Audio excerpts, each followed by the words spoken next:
What's up YouTube, it's Louis here bringing you today's cryptocurrency video.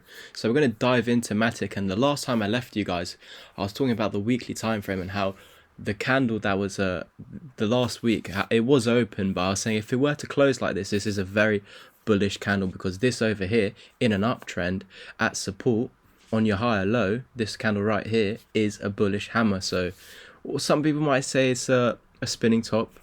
No disagreements here. They look very similar. It's just with the hammer, it has a quite thicker body basically. But if I had a bit more wicks to the upside, I would say yes, it's more of a spinning top. This over here, I'd say is a spinning top because you've got a bit more wicks. But it's each to their own. It doesn't really matter. The spinning top and the bullish hammer are both bullish continuation patterns, and they have the exact same meaning, just different names. And one has slightly more of a wick to the on top of it.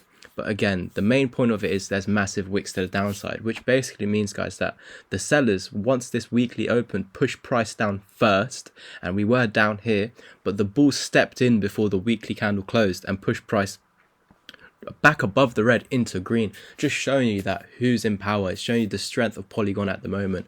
The week before, no one was in power, and what this means, this here over here is a doji. So when you see a doji, it basically means that no one's in power and a decision will be made in the next candle, in the next candles. Doesn't mean the direct next one. It can be, a lot of the time it is, but sometimes you can consolidate as well, because it means that no one's in power.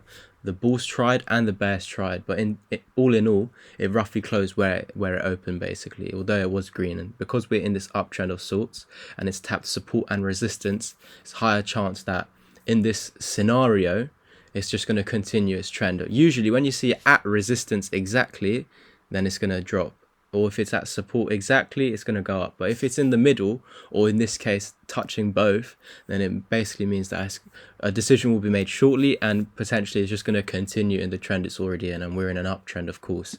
Now, of course, if we go to the daily time frame, what I was talking about was a potential scenario where this over here could be a dead cat bounce, because this is your 1 point, this is your 0 point, and you start retracing back up to the 0618. So what should happen if this was used as a retracement tool, which it should be, is that you continue downwards like this.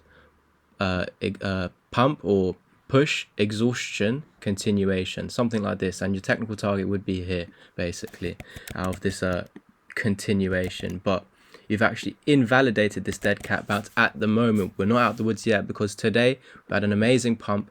We've run into the 786 and potentially going to roll over. We must hold this 20 daily EMA, otherwise we will roll over. Minimal to the bottom over here, where I would like the 55 daily EMA, which otherwise known as the double brick wall, to hold up. Look, you lost to 20, signifying you're going to come to the 55.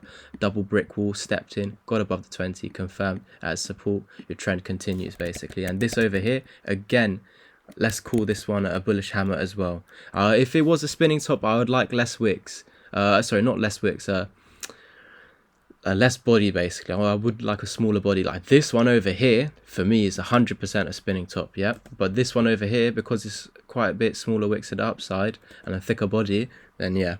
And same as this is the best example of a bullish hammer right there. So if you can see that, not really wicks to the upside. Sometimes you get no wicks to the upside at all, but I don't think I can see any at the moment. Sorry if I've just like skipped some. There probably is one here, but I'm just not seeing it at the moment.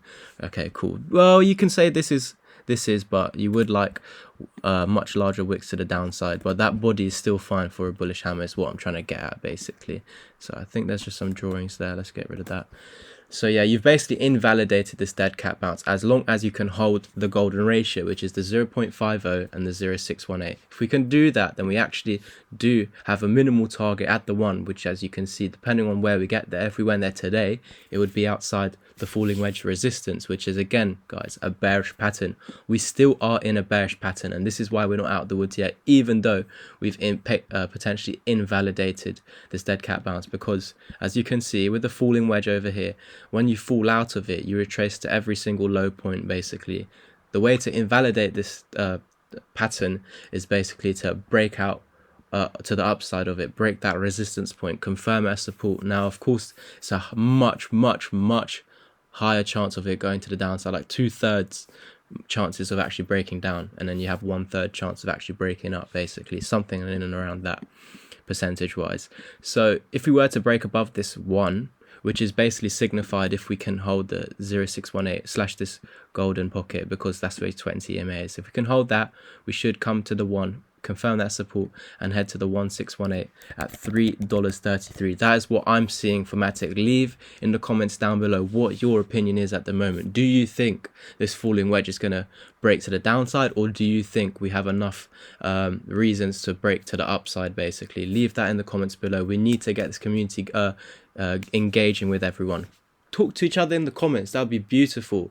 You might all have same opinions, different appearance. Share that with one another. We need to grow this community. Let's get this video to 20 likes if that is possible, guys. I'm going to try and keep upping the likes, so I'm going to go for 20 today. If that is hit, amazing. Thank you guys so much for that. So now we need to look at the 4-hour time frame to see what is going on. So yeah, you're coming into the 786, yeah, so we basically want to hold that golden pocket. Let's see. Well, we can't really say that we've topped out yet, because as you can see, we're going up at the moment, so I can't really give you bearish targets, because you would need a top. Basically, you'd measure from the bottom to the top. So let's say we do top out at the 786, we would need to hold that 050 to the 0618 down here, which is basically the bottom of your rising wedge, lining up the 200 EMA, and on the daily time frame that 55 EMA. So there's not much more to say at the moment. If we were to break above the 786, we will be coming to the 1, because that's what you do when you get above that 618. And all we need to see now is this swing high over here turn back into support. Basically, you've broken a swing high, you're making a new one, and when you top out over here, you usually come back to this one. But if you were to lose that, you come to the swing low, which was a previous swing high, and this is why I want to see this golden pocket hold.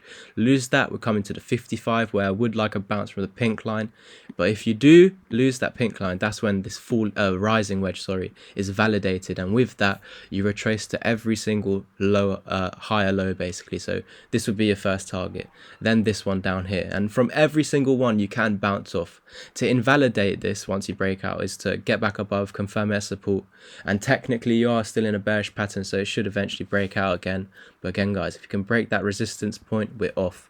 Technical target at $3.30. Once we do that, let's say we fall back to support once again, like maybe get above, hold this support, get up here, fall back to support again, and eventually head to these technical targets up here at $4.30 to $4.54. I hope you enjoyed that video today. I pretty much enjoyed it. I love making these videos for you, and I love the engagement in this community. I appreciate you all, and I will catch you guys in the next one. As always, peace.